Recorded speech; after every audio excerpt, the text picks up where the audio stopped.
I don't think there's any doubt that the American elections are something that the entire world is hooked upon in terms of the whole process that has been going on now for over a year, from the primaries to the actual election between Kamala Harris and Donald Trump, and the outcome, the results, which took many by surprise. I have to say, I'm one of those who are quite surprised by the scale of the Donald Trump win. But obviously the questions that then follow are, what does this mean? What does this mean in terms of its impact on a number of issues? Whether it be the inside of America. I mean, people were bracing themselves, if Trump was to lose, then what would his and his supporters' position be in regards with accepting the results or otherwise? Meaning that American society seems to be polarized to the extent that it could be described as divided. And whether this Trump administration for the next 4 years will increase that kind of schism and gap between Americans, or whether it'll be able to heal it, as well as, obviously around the world. I mean, we can talk, of course, about the issue of today, which is Palestine and Israel, but also, I mean, China, Russia, Iran, Turkey, NATO, Europe, the entire world. Yet America has a footprint on every single corner of the globe. That's a fact that we can't escape. In your view, first of all, your reflections on the results and the outcomes of the elections, but also, what do you think we could look forward to? Well, there's no doubt that American society is extremely polarized and divided. But I think also we need to look at the facts and the numbers. I wrote a piece back in 2016 that came 2 weeks after his surprising win over Hillary Clinton back in 2016. It was titled "The Rise of America's False Prophet." I laid out why he was elected in terms of many issues, including, of course, economics, social, race, the change in America's outlook about its role in the world, all these issues, as well as the dysfunctioning of the American political system when it comes to the electoral college system, which is really an archaic system that was designed at the beginning of the Republic back in 1787, which was based on the problems or the issues between big states, small states, free states, slave states, and so on and so forth, which has really been overcome, yet that system is still with us today. At the time, Trump won the electoral college competition, and he lost the popular vote. Same thing happened 4 years later. Yeah. We were in the middle of a pandemic. He got about 75 million, little less, and Biden got 81 million. Now, with this elections, we have to realize that Trump's support leveled off. He had the same number of people, so it wasn't really a big win from that standpoint. What was the end of the elections, it's not like Trump won. It's like Harris lost. The Democrats lost big. She got about 71 million by the end of the count, which means a loss of about 10 million. So the question here, and we have to consider also that in the past 4 years, there are at least 4 or 5 million that were added to the voting rolls. So about 10 to 15 million people didn't show up. The question is why? And I think we can probably, surmise about this. We can have many reasons, but I think one of the main reasons, and this was confirmed in an article by the New York Times on October 21st, and it was discussing uncommitted or undecided voters. So in this article, they argue that 3.7% of the battleground states, what we call the swing states, these are 6 or 7 states. But I don't think North Carolina was actually a swing state, but they consider it a swing state. We're really talking about 6 states. At any rate, in these battleground states, there were 3.7% of the voters were undecided. They were going to vote, but they were undecided. And the article says it was 6 times more likely that their decision will come down to Gaza, will come down to the genocide in Gaza, which means that they will overwhelmingly go against Harris. Now, they're undecided, not that they want to go for Harris or Trump. They were undecided whether they're going to go for Trump or they're going to go for third party or something else. Harris was totally out of the equation. Not all of them. They were, the majority of them were 6 times as more likely, which to me translates into about 85%. That means 85% of the undecideds are not going to go for Harris. You know, maybe one of 7 will go for Harris. But the rest of them were undecided on how they're going to go. That means they hated Trump, but they're not going to go for Harris. So what happened? Trump's campaign knew about this. So you could see in the last 2 weeks, which was roughly from about October 21st, 22nd, until about the last day, which was November 4th and 5th, he went aggressively for Michigan and the Arab and Muslim vote. He saw this as probably a moment by which he can lessen his rhetoric about Islam and Muslims and Arabs, talk about man of peace, I want to see peace, I don't want to see war, I want to see more killings and this and that, in order to get as much of that. And they admitted this. In that article, they said that the Trump campaign is going to make an earnest effort in order to try to gain as much through this. That was before the elections. Now let's look at the numbers after the elections. So Detroit Free Press had an article which had very important numbers, very startling numbers actually.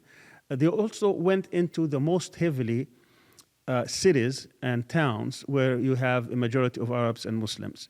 And particularly they went to Dearborn, which has a Muslim mayor, and Hamtramck, which also has a Muslim mayor. Of course, Dearborn is about 55 to 60% Arabs and Muslims. Hamtramck is over 85%. But it's smaller, much smaller. So what did they find? Well, first of all, let's go to 2020. In 2020, Biden had 69% of the vote in Dearborn and 85% in Hamtramck. In 2024, and by contrast also, Trump had 30% in 2020 in Dearborn and had about 13% in Hamtramck. Now these numbers have been completely the opposite. He got 44% in 43% in Dearborn and 45% Trump. And 45%, that's almost tripling his numbers. And then Harris had 36% in Dearborn and 42% in Hamtramck. I think the opposite, 42 or 30. Anyway, she lost in both counts. She lost to Trump, the guy that they hated. So why is the shift? There's only one answer to that. It's Gaza.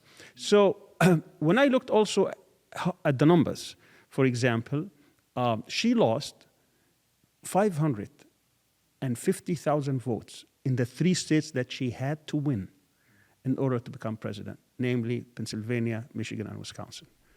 Could we describe this as a protest vote? Because surely those who this time supported the Republicans, did they really harbor any kind of hope that the foreign policy in regards with Israel and Palestine will change under Trump? I doubt that. No, it was a protest vote, but more as a punishment vote, because the Democrats completely ignored the Arab and Muslim voice.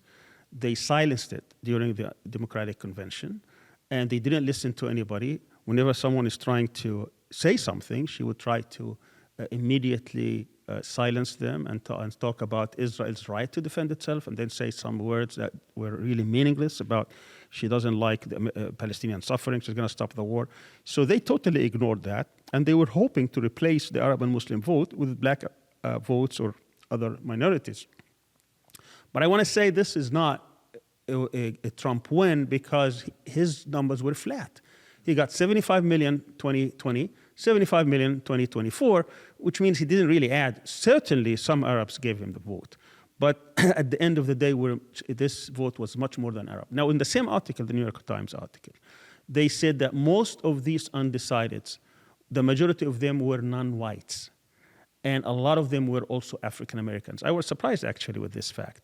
And that there were more African Americans of the undecideds concerned about Gaza than normally they would. That means you have mainly young people, mainly educated, college students who were actually protesting throughout last spring.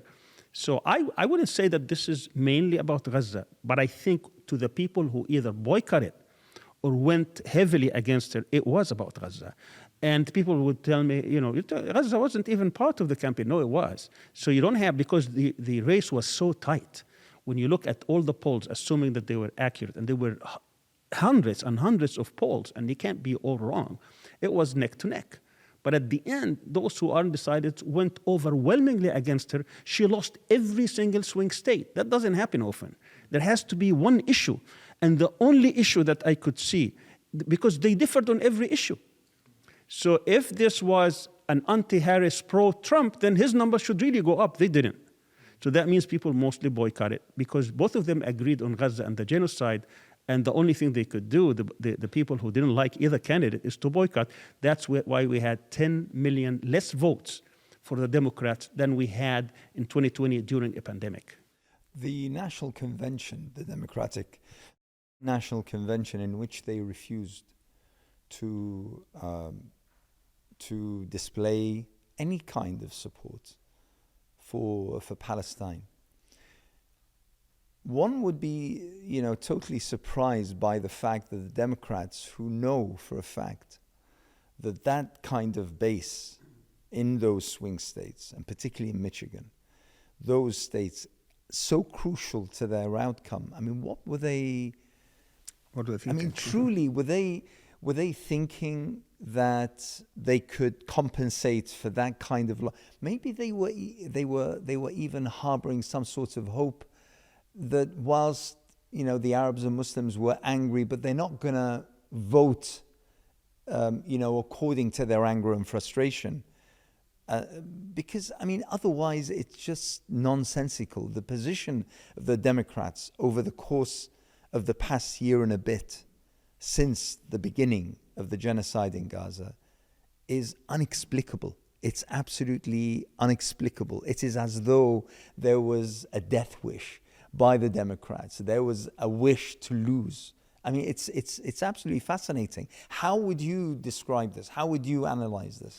Well, they were under the illusion that the Arabs and Muslims would really have no home, thinking that the candidate on the opposite side was Trump, and Trump is detrimental to Arabs and Muslims. He's the one who called for the ban of the Muslim ban.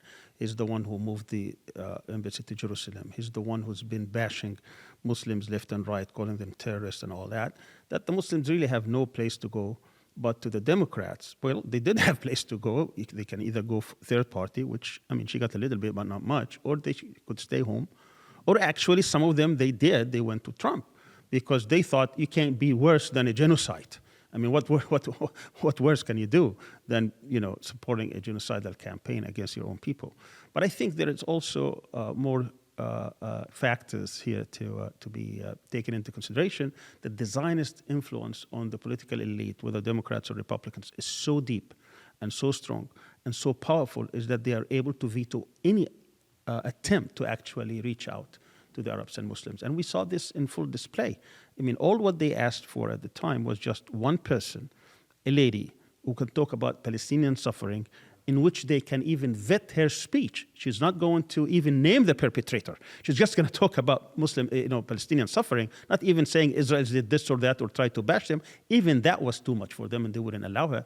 Even any attempt to have a real meeting with Trump, with Harris was basically repelled and was not accepted. And she did some meetings with people who were already compromised in the eyes of the community. They already had these strong, suspicious ties with some Zionist places. They endorsed her, but they were not convincing, and therefore whatever she got out of them was very little. Probably also telling is the margins of victories of the likes of Rashida Tlaib and Ilhan Omar, who went against the Democratic administration. And Rashida did. Ilhan, at the end, she had to endorse her reluctantly, but certainly Rashida didn't. And that's why Rashida, she would go to Michigan. Rashida would never appear with her because she didn't like where she stood. And that was a strong signal that whatever her position was extremely weak and unacceptable. But I mean, you mentioned Ilhan Omar. I mean, I was going to ask you about Ortega Cortez, about Alexander Cortez, about. I mean, why is it that she? I mean, what was her position? I mean, it was very undecipherable. It was inexplicable almost. I mean, she understood. She had the basics, the fundamentals of understanding what this genocide was, and she was part of a group of people who were stridently with the Palestinians. How on earth could she then? I don't know, I mean, sort of backtrack, sort of change position, change color, somehow. And this is where the American politics becomes fascinating, because the principles and the values might be there, but then the positions shift and change according either to party politics, to partisanship, or what exactly? I mean, this is something that I don't. And now you've added to the mix something that I've just learned about Ilhan Omar sort of ultimately endorsing Harris at the end. Well, there is something within the American political system when it comes to liberals. They are liberals in everything, but there is an exception. It's called the Palestine exception. And that tells you about the depth of that, of course, from liberal Zionism. That tells you about the depth of the Zionist influence within the American political establishment. This is nothing new, but it's also been now more obvious because a lot of people now more aware about what's going on, particularly witnessing a genocide that's been taking place in and day out for a whole year, and even we passed a year, now we're over 14 months. So they could see that this is unacceptable, but you also have to look at how the political system works in America.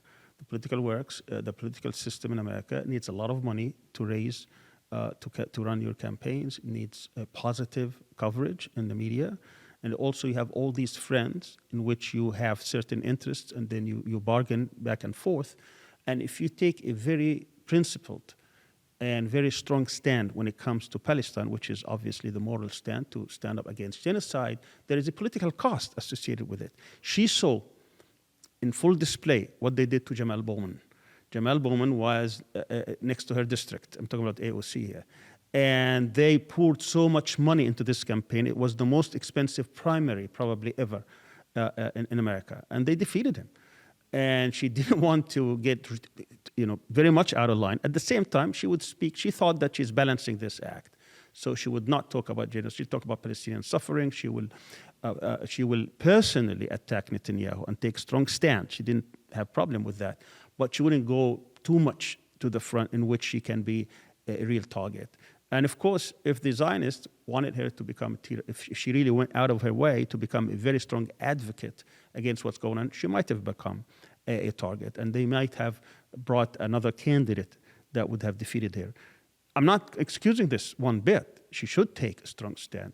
And talking about Netanyahu, that's not the case. We're talking about a whole regime that is a genocidal regime. Netanyahu is not the only person in Israeli society that's been targeting Palestinians, that's been prosecuting this war of extermination, this ethnic cleansing that's been taking place.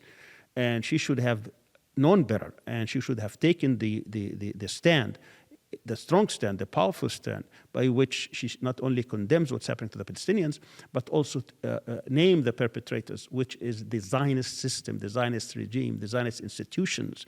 And therefore, all this talk about two-state solution is a hogwash. It's a whitewash of what's happening there, which is to exterminate the Palestinians in order to solve the demographic problem. They took advantage of what happened on October the 7th in order to finish the Palestinian cause once and for all. We'll talk about Zionism and the Zionist project in the next part, but coming back to America and the elections, obviously the question that many people asked is the role of the Arab and Muslim communities, which obviously Gaza was at the very helm of their considerations. I mean, despite this being a protest or even punishment vote, as you put it, do you think that there has been asserted the importance and the weight and the significance of this particular community, small as it may be, but significant in terms of the outcome of elections such as these. Do you think that that has happened? And bearing in mind that one of the most publicized clips before the elections was the stand of some imams, some Muslims, and their clips promoting Trump, and Trump shaking hands with them and talking about Islam and Muslims in glowing terms and the like. So how does this figure in the whole scene? Well, the Muslim community in the United States came a long way. I mean, I was part of what happened in the 2000 elections, Bush versus Gore, and actually was leading an effort at the time. Our issue at the time was banning secret evidence in courts, immigration courts particularly. And because this was before 9/11. Way before 9/11, almost, about a year before 9/11. And they were using secret evidence against mainly Arabs and Muslims. Out of the 29 cases that they proceeded with, 28 were Arabs and Muslims. So we were leading this campaign. We assembled, I think we had a coalition of about 40 different organizations. I was the president of that time, and I was reaching out to both political parties. It was prosecuted by the Democrats, so the Republicans took advantage, and they said they could help us in banning this. So based on that promise, we're not, we were not deceived by their positions on Iraq or on Palestine or others, but we thought that if we can ban secret evidence, we win our civil rights battle, and from there we can start having a seat at the table and try to impact and influence other issues. So we agreed just on that alone, and so your question about where you can make a difference, we identified at the time 6 states where we can make a difference. I was in Florida. So we campaigned in Florida based on that we could actually ban secret evidence. We can win our civil rights battle. We can start trying to influence other issues. And he won Florida by 537 votes, and with that became president. And of course, we delivered much more than 537 because we flipped the Democratic-Republican ratio in the state. Usually it's 3-1 Democrats. In this election, it was the opposite. And actually, they recognized that. They invited me, they thanked me, and they even gave me tickets to the inauguration. I said, okay, we're going to ban secret evidence. And in August, they said, okay, we're going to ban it now, and you can invite all the Muslim leaders. Unfortunately, that day was 9/11. At any rate, I'm trying to point out that we did not compromise in terms of trying to whitewash certain issues. We were trying to highlight this issue and try from there make a difference. And of course, Bush was an unknown quantity in terms of what he was going to do in Palestine or Iraq or other places after 9/11, because his rhetoric was completely different. Now we know what Trump did. It's not like Trump is an unknown quantity. What he did for Palestine, for Jerusalem, for the defunding of UNRWA, the recognition of the Golan Heights, the annexation of the Golan Heights, the Abraham Accords, the ending of the Palestinian issue in the so-called deal of the century. I mean, he is not something that we don't know about. He's Islamophobic, not only tropes, but also what he actually did when he was in office. So all this is well known. So for some people to come and try to somehow dismiss all his record and try to make him like someone is going to proceed into something different is naivety at best and probably cynical at worst. And I don't think they made a difference. I think the Muslim community in America knew exactly where he stood. So he got a few thousand votes in Michigan, but I don't believe that kind of vote reverberated throughout the United States. I don't think at all that happened. And you could see also from the numbers, I mean, he has his base. He's a leader of a cult. And that cult obviously is expanding because of these reasons that I pointed out within that article that came in 2016, what he represents within the society at large. There is a trend within the society, whether you're anti-immigrant or you're anti-intellectual or actually feel left behind by the corporate structure in the United States by globalizations and others. He was able to tap into all these resentments and trying to galvanize this. And then he appended the whole political establishment. And he was able actually to change the soul and essence of the Republican Party. I think that over time is going to actually unravel the American empire. That's probably another discussion, but this is very important to note. And of course, he also understands the Zionist influence in society, and he was able to tap in it. In addition, that most of his friends are ardent Zionists. So he is using that in order to also help himself getting elected and getting the money that he wants to run campaigns. So in essence, the Arab and Muslim vote is crucial only in some states where the election is pretty tight. So in Florida, we made a difference because it was neck to neck, not because we added hundreds of thousands of votes. No, we may have had 70, 80,000 at best. And I think the margin that our study showed that we gave Bush more 14,000 votes than he would have gotten otherwise. But he won only by 537. That's why we made a difference.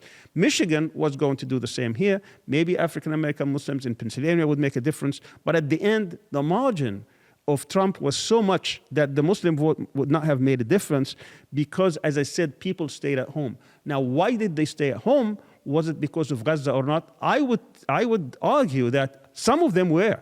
And I'm not making this up or trying to highlight Gaza, but that's what that research showed in the October 21st article in the New York Times, that 3.7% of the swing states were undecided, and that 6-1 they were going to probably go against Harris because of Gaza. That meant that's a large number. Now, if you look at the numbers one more time, you would find that in the three crucial states, Pennsylvania, Wisconsin, and Michigan, Biden won these in 2020 by 256,000 votes.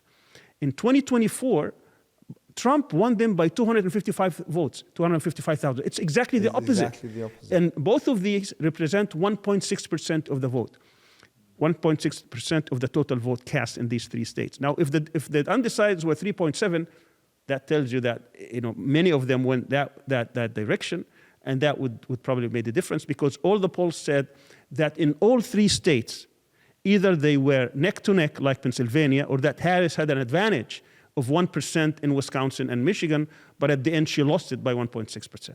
I remember back in 2003, probably 2004, a short article in Time magazine talking about the Latino Cuban originated community in Florida, saying that they amount to no more than something like 180,000, 200,000 probably. But despite their small size, they had a crucial role in influencing US policy in regards with Cuba.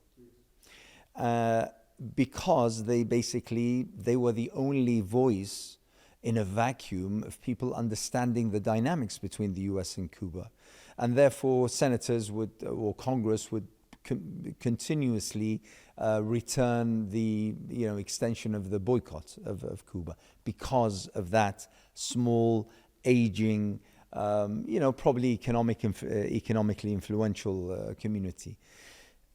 Now, if I was to take that particular example, how likely is it that Arabs and Muslims, who in numbers may not appear to be significant in the whole scene, but how could they actually build some political capital that would allow them to enter as influencers on some aspects?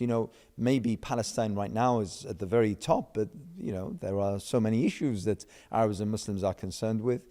How likely is it that from the evidence that we've seen now over 2 or 3 probably election cycles, that they can actually build that kind of capital that would make them influential? It's a very good question, but we need really to analyze it deeper. The example of the Cuban community in South Florida is a very good example of how a minority of voters who have origins in a foreign country, but they were brought in and accepted by American society, and they became part and parcel of American society. They can push their agenda and actually succeed in pushing their agenda, particularly if it is detrimental to the overall interest of the United States. But the difference here is that there is no pushback from other communities. There is no pushback from other segments in society in which they can check them. So they succeed because they can provide candidates with either money or votes or media. when it comes to the Palestinian issue, or generally speaking, the Israeli-Arab conflict, the Israeli-Palestinian conflict, you have a huge pushback and advantage from other communities, which is the Zionists. And when we talk about Zionists in America, we're not talking about just Jewish Zionists. Yeah. Most of the Zionists, there are Christian Zionists even. So you have an uphill battle against a lot of forces in society that are not only at the realm of donating money and getting votes, but also of making policy and being in positions of power. That changes the dynamics, particularly if you are in a community that is relatively new. We're talking about the Muslim communities. There are, of course, different types in the Muslim communities. You have the converts, and many of them are African Americans who came through different kinds of struggles, different kind of issues, but who sympathize heavily with Palestine and other Islamic issues.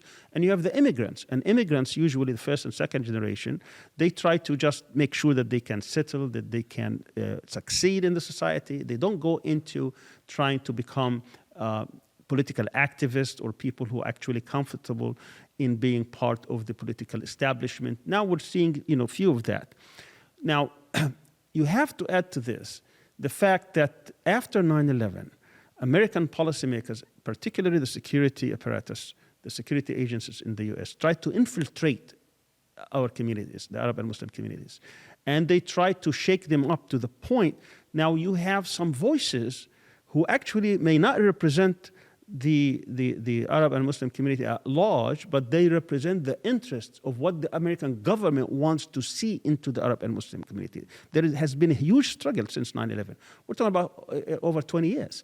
And this was culminating in a study that came in 2007, which was done by RAND, and RAND represents basically the security interest within any administration, the American administration. And it was called Building Moderate Muslim Networks, in which basically they said we need to start infiltrating these societies, these communities, and try to build their leaders to our liking. And basically it gave the example of an experiment that was used back in the 1950s and 60s against the leftists and the communists and the Soviet, sympathizers. It was called Congress for Cultural Freedom. They said we need to adopt this model into the Muslim community so that we can influence them. So now you don't have even an independent community. So you have this fear of the American government, of the security. They prosecuted over 1,000 people, certainly much more than 1,000 people, on things that most of these people were innocent of, but they were targeted so that they can instill fear in the community. Then you have the plan to infiltrate the community, raise some people, make them their leaders, in which they become more accommodating or more acceptable to the American elites. And then you have also the plan in order to face up to these people. You start pressuring them from different kinds of the cultural pressure, the media pressure, the financial pressure, and other things, so that you can mute their voice. And I've seen that firsthand, when I was there, and I can tell you that. But the potential is still there. They cannot deny the fact that you have millions and millions of Muslims and Arabs, new generations, who are not fearful anymore like their parents or grandparents used to be, that they are willing to challenge the system and build alliances. This is going to take some time. There will be pushback. But I believe that over time, this community will start to assert itself. We have seen on campuses, hundreds of campuses this past spring, how they came together and they were able to mobilize. I'm not saying that these were all Arabs and Muslims. Actually, there were many Jews and non-Jews and non-Arabs who came mobilized and galvanized. And it was unprecedented. I was in the United States for 40 years, 4 decades. I've never seen something like that. It really brought tears to my eyes when you see these young people, when you're all chanting for Palestine, all trying to do something about it, all saying we're not in our name, we're not complicit in this genocide. And I'm willing to lose my scholarship in the top universities because I don't believe in what's happening. They were coming together, putting these pictures and movies and speeches and doing all these things to stop genocide, things that even in the Arab and Muslim world, no one was doing. They were examples, shining examples. Now, these people, over time, they will become the leaders. They will become the opinion makers, the shapers of the future. So I feel that the future is with us, but of course, there is an uphill battle to reach that stage.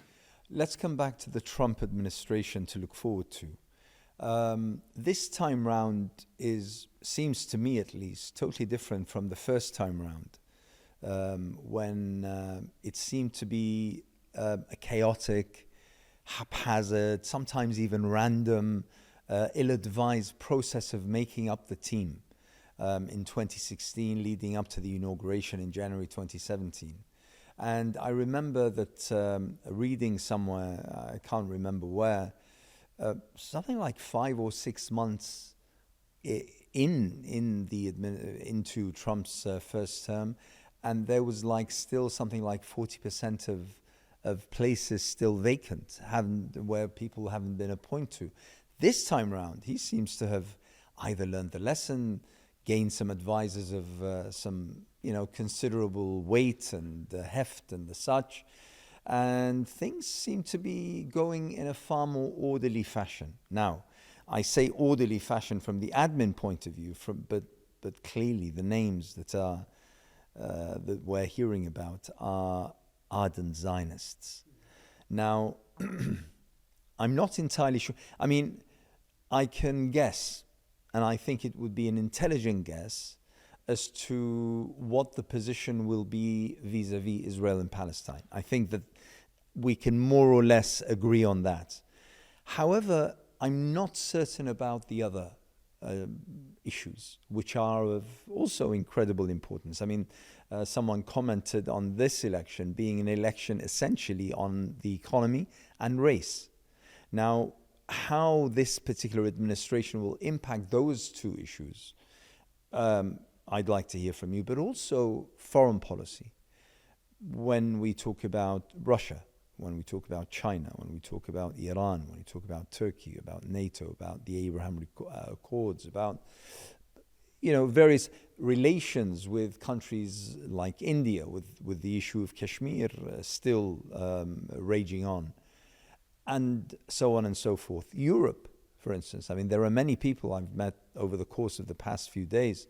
I've met European legislators who are extremely concerned, and they're concerned for the integrity of the European Union in light of a Trump administration, which they expect to drive them to separate, to divide, to weaken, because that's the nature of the man. That's the nature of the business sort of negotiator, to weaken his competition as much as possible. What do you think of, first of all, the process of putting together the team? And also, how do you think America will appear in the next 4 years?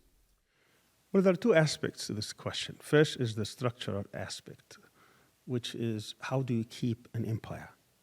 And that doesn't really matter much who is in charge. You talk about empire, it's not talked about much. It's right. Interesting. Yeah, but it's there. I mean, I'm going to explain in a minute. And then we talk about the personality and the program and the objectives of Trump. And I think the best way to answer the second question is to look at the project, which is called 2025. So yes, you're absolutely right. Your observation is correct. He was not expecting to win back in 2016. He wasn't prepared for it. So everything was taken by surprise. He had only 2 months to put together a team that he wasn't even thinking about.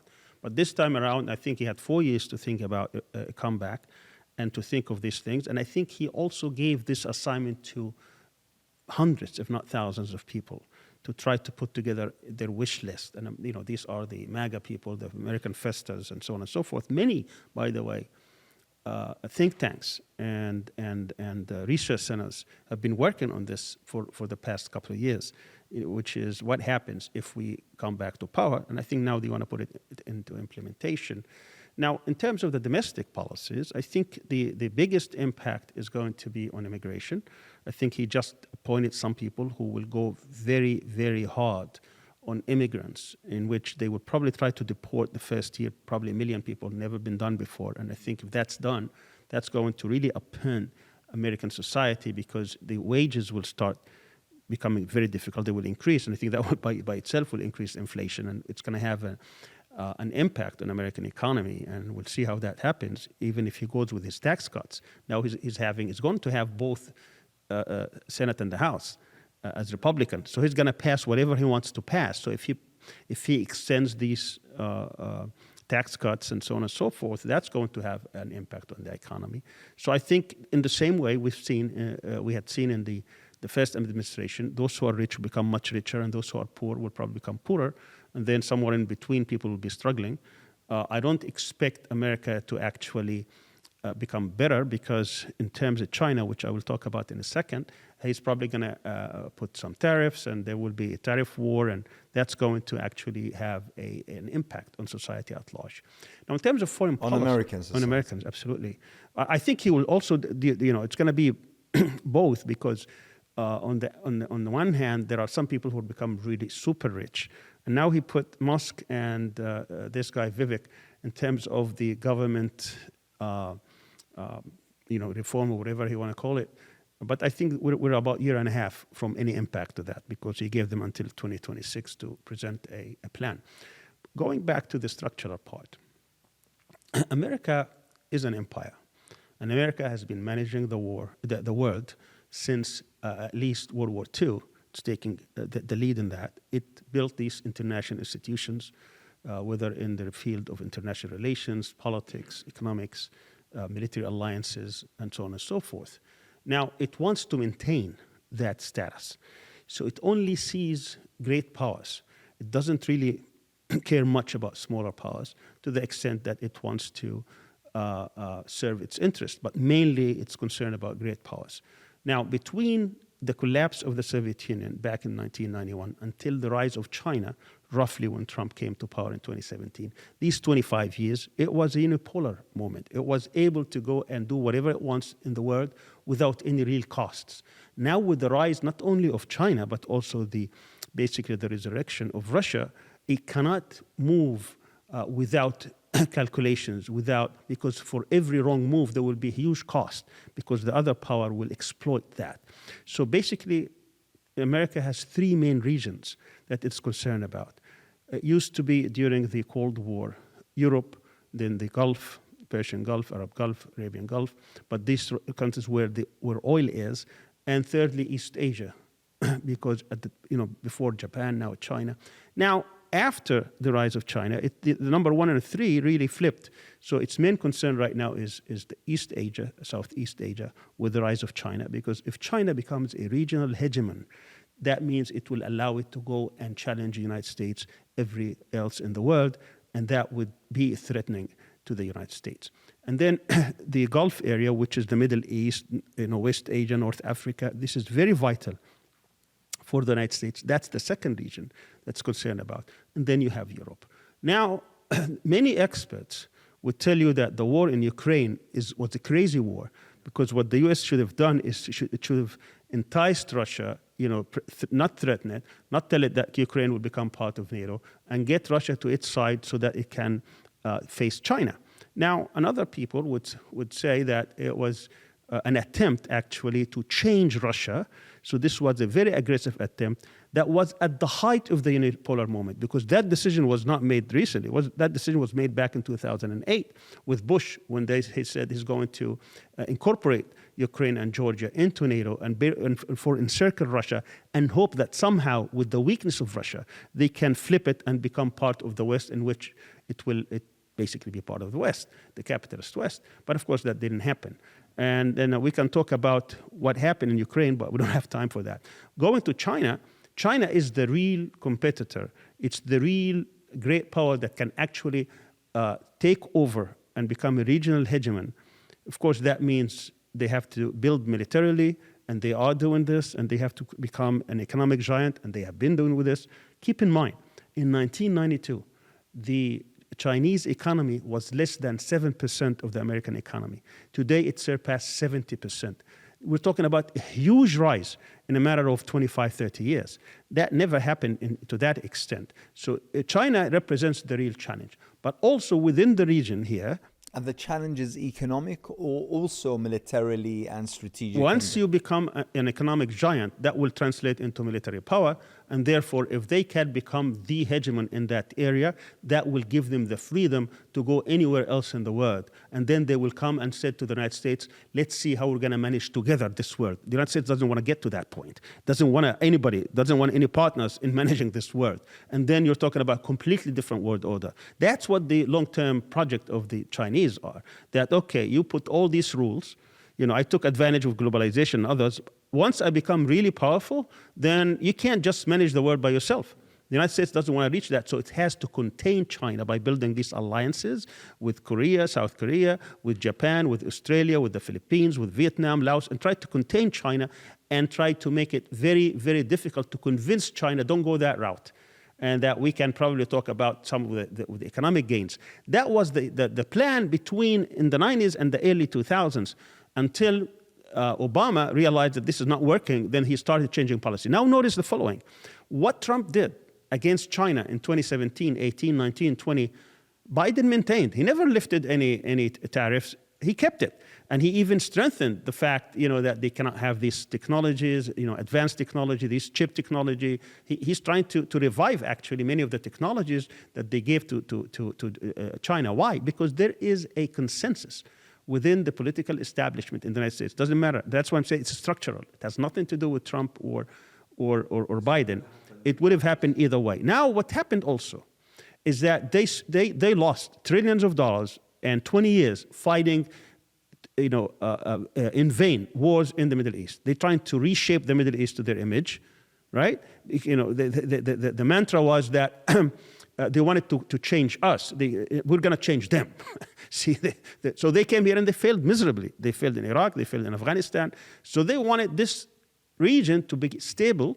So they wanted to basically give this mission, to Israel and Saudi Arabia. So they were racing and pushing for this normalization deal to take place, in which they were going to reorganize, or even reposition themselves to go and concentrate, focus on China. Tufan al-Aqsa, October 7th, came and really destroyed this possibility. Then they had to maybe we can talk about that later, about the impact of Tufan al-Aqsa and how Israel's role was basically shattered because of this. So what can Trump do? Well, Trump going to stay the same policies that he had during his first administration. When it comes to this region, he's going to push. First of all, let's remember, in the last year, he integrated Israel to become the 21st member of CENTCOM. CENTCOM is the military command that is ruling this region, from Egypt to Afghanistan. This whole region is ruled militarily by the CENTCOM. They have at least, this is what identified, but I'm sure there could be more, 63 military bases in this region. These are American bases, and they basically are ready to be used. Between Egypt and Afghanistan? Between Egypt and Afghanistan. 63. 63 bases. Every single, in about at least 9 Arab countries. In addition to Turkey, and some of the Central Asians and so on forth. In addition, is this an offshoot of NATO, or is this? No, it's Central Command. NATO is Northern Command. Sorry, NATO is European Command. See, America is ruled through 7 military commands. Each one is in charge of a region. The Northern Command is the US. Southern Command out of Panama is the Latin America. European Command, which is all of NATO, that's the European Command. Then you have the Pacific Command, which is the Southeast Asia, the Central Command, and the Africa Command. Africa is for Africa. This is the latest one. So the Central Command is the one for the Middle East that extends from Egypt to Afghanistan. Now, Israel, because it was a hostile country, it was never integrated into this. It was always a partner, but not a full member of NATO. During Trump's last year in 2020, he took Israel out of NATO and integrated it into the Central Command. So now it's part of all the military plans or whatever they're doing here. So because he wanted Israel, the Pentagon and the American military establishment wanted Israel to become part of the protection of American interests in this. Obviously, all the Arab countries that are part of this, they are just, how should I put it, clients or small partners. They are not integral partners in terms of their military power. They basically follow American commands. But at the same time, Saudi Arabia, which is an economic giant, they were going to subcontract this region and America will reposition itself so that it will be ruled by that. That's why Netanyahu, on 22nd of September 2023, he had a map when he was speaking before the United Nations and drawing a line from India through the Indian Ocean, the Persian Gulf, the Arabian Gulf, into United Arab Emirates, Saudi Arabia, Jordan, Haifa, Mediterranean Europe, and he called it India, Middle East, Europe Economic Corridor. And he basically saying that there was no Palestine, of course, on that map. And basically he says, we are going to be the rulers. We're going to be the people who are controlling this. You know, the future is ours. He was basically saying that we are in control now. We are going to be the hegemon in this region. And that's what the United States was trying to have a less footprint, concentrate on China, and let the others take care of this.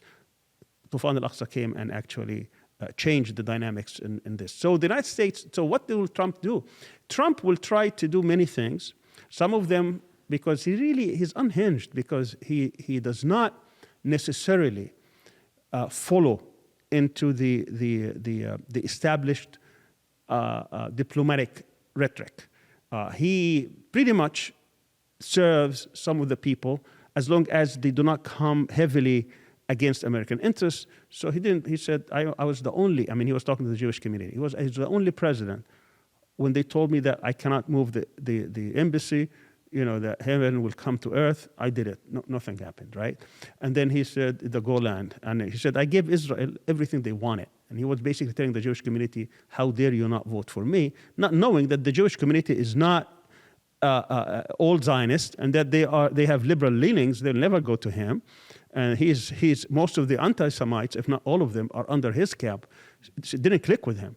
So he was basically thinking that all your Jews should be Zionists and that you should support me because I'm the most pro-Zionist president in the history of the United States. How dare you don't support me? At any rate, so he was giving all these. Now you look at his appointments. Everybody's saying, oh, give him a second chance. He may have changed. He may have, wised up or something. No. Every single person now that he has appointed in terms of national security advisor, this Mike Waltz guy, designated Secretary of Defense, this guy Pete Hegseth, the ambassador to Israel, Mike Huckabee, who is an evangelist who thinks that we're in Armageddon, or even Secretary of State designate, hasn't been announced yet, Marco Rubio, who's very, very anti-Arab, anti-Muslim, pro-Israel, or the guy with the CIA, who was also who's very Islamophobe, John Ratcliffe. When you look at all these names, these are people not only pro-Israeli Zionist and hardcore Islamophobes, but they also think like crusaders. They are proud crusaders. They speak as a crusader in a crusader language. Very scary to some people. They go, particularly this guy, the Secretary of Defense. This Secretary of Defense guy is very strange. His knowledge, he doesn't have any government knowledge. Yes, he was a veteran or army veteran, but it doesn't make you Secretary of Defense. Yet now he's only 44 years of age. He was on Fox. He was a Fox commentator, yeah. And he did several films. It's all about the Holy Land. Now, if you go and watch these films, he's talking about Armageddon. He's talking about the end of times. He's talking about Jesus coming back. This is the mentality that's going to shape American policy. He hates Arabs and Muslims and Palestinians. The language that he speaks is full of this hate and hostility and contempt about the same thing with Mike Huckabee. Mike Huckabee was a former presidential candidate. He was governor of Arkansas. His daughter today is the governor of Arkansas. When you look at these are evangelicals who believe that we live in the end of times, that they're waiting for Jesus to come to earth and take them. They hate Jews because they think Jews crucified, but they love Israel because that's when this twisted logic and twisted mind. Now, when they are in society paying donations or trying to influence president is one thing, but when they are making and executing policy is something completely different. I'm telling people, you need to fasten your seatbelt for Arabs and Muslims. We are on a very wild ride right now. In the next few years, it's going to be really, really difficult. But I don't think they can change history because this kind of mentality, the mentality of colonization, the mentality of an empire, cannot succeed in this region. And we have decades and decades of resistance to prove it.